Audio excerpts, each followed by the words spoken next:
महाराष्ट्रातील भाजप मिंदे सरकार हे निवडणुकांपासून खूप दूर पळत चालले आहेत। निवडणुका या नोव्हेंबरच्या तिसऱ्या आठवड्यात जातील। निवडणुका जवळ असेल तशी भारतीय जनता पार्टीची गळती अधिक होईल। विधानसभेच्या निवडणुकीला अजित पवार गटाला वाटाण्याच्या अक्षता लावण्याची शक्यता नाकारता येत नाही। गरज सरो आणि वैद्य मरोप्रमाणे अजित पवार गटाला फेकून देतील। नारायण राणे, निलेश राणे आणि नितेश राणे हे हैवान आहेत। छत्रपती शिवाजी महाराजांच्या पुतळ्याच्या प्रकरणात हे षडयंत्र आहे असं म्हणणाऱ्यांची कीव येते। समरजित घाटगे यांनी उचललेलं पाऊल योग्य आहे।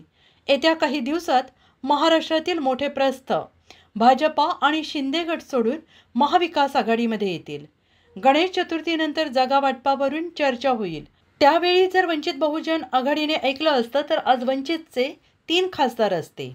खरं म्हणजे महाराष्ट्र राज्यातलं भाजप मिंदे हे जे सरकार आहे हे निवडणुकांपासून खूप दूर पळायला लागलेलं आहे। ऑक्टोबरमध्ये निवडणुका होणं अपेक्षित आहेत, परंतु आत्ताच्या माहितीप्रमाणे निवडणुका ह्या नोव्हेंबरच्या तिसऱ्या आठवड्यामध्ये जातील आणि जेवढ्या निवडणुका जवळ येतील तेवढा भारतीय जनता पक्षाची जी आहे ती गळती खूप मोठ्या प्रमाणात होईल।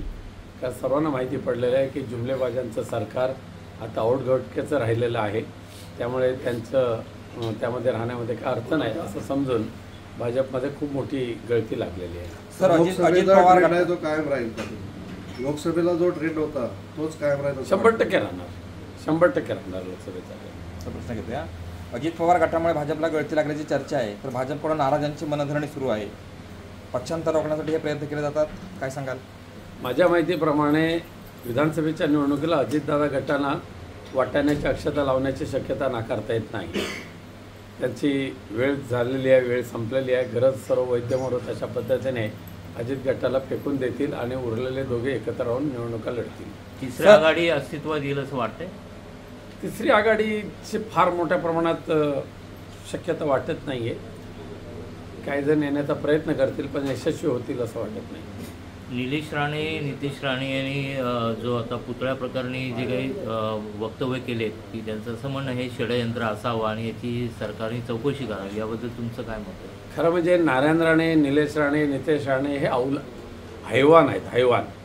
छत्रपती शिवाजी महाराजांची प्रतिमा ज्या पद्धतीने ह्या भ्रष्टाचारी कामामुळे कोसळली त्याचं प्रायश्चित घेण्याच्या ऐवजी त्याच्या पाठीमागे षडयंत्र आहेत असं म्हणणाऱ्यांची अकलेची कीव करावीशी वाटते। त्याने वैभव नाईकवरती आरोप केले, बेशरम वृत्तीचे आरोप आहेत। महाराष्ट्राची अवस्था खूपच दयनीय झालेली आहे। शाळकरी विद्यार्थी असतील, महिला असतील, वृद्ध महिला असतील, वृद्ध गृहस्थ असतील, दररोज ह्या हैवानांना बळी पडत आहेत, परंतु त्यांना जरब बसेल अशा पद्धतीचं पोलिसी यंत्रणा किंवा शासकीय यंत्रणा ह्या महाराष्ट्रामध्ये अस्तित्वात राहिलेलीच नाही आहे। त्यामुळे महाराष्ट्र हे अख्ख्या देशामध्ये मुलींवरच्या अत्याचारामध्ये, महिलांवरच्या अत्याचारामध्ये क्रमांक 1चं राज्य झालेलं आहे। हे शिंदे आणि फडणवीसांचं कर्तृत्व आहे। कालच म्हणजे 2 दिवसामध्ये पश्चिम बंगालमध्ये असे एक विधेयक आलं आहे, म्हणजे राज्य सरकारने केलं आहे की 30 दिवसामध्ये फाशी द्यायची, अशा प्रकारचं विधेयक हे राज्यामध्ये आलं तर काय वाटतं? आणणं आवश्यकच आहे। कोणत्या परिस्थितीमध्ये लहान बालकं, विद्यार्थी आणि महिला यांच्यावरच्या अत्याचारांना 1 महिन्याच्या 30 दिवसाच्या त्याचा सोक्षमोक्ष लागलाच पाहिजे आणि असं नीच कृत्य करणाऱ्यांना फाशीची शिक्षा झालीच पाहिजे। पश्चिम बंगाल हे पहिलं राज्य असेल की त्यांनी ममता दीदीने तो कायदा करून घेतलेला आहे। महाराष्ट्राचे सर्वमान्य दैनिक समर्थ गावकरी अहमदनगर, पुणे, नाशिक, जळगाव, धुळे, नंदुरबार, सोलापूर, कोल्हापूर, सांगली, सातारा, मुंबई, ठाणे, पालघर, रत्नागिरी, रायगड, सिंधुदुर्ग, नांदेड, उस्मानाबाद, बीड, औरंगाबाद, नागपूर, गडचिरोली, भंडारा, गोंदिया, अकोला, यवतमाळ, बुलढाणा येथून एकाच वेळी प्रसिद्ध होणारे एकमेव दैनिक, सर्वसामान्य जनतेचे खुले व्यासपीठ। संपादक आहेत विश्वासराव आरोटे।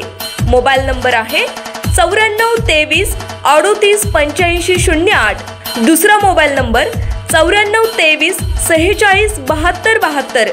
तिसरा मोबाईल नंबर 7588150001. वेबसाईट आहे sgavkari.com.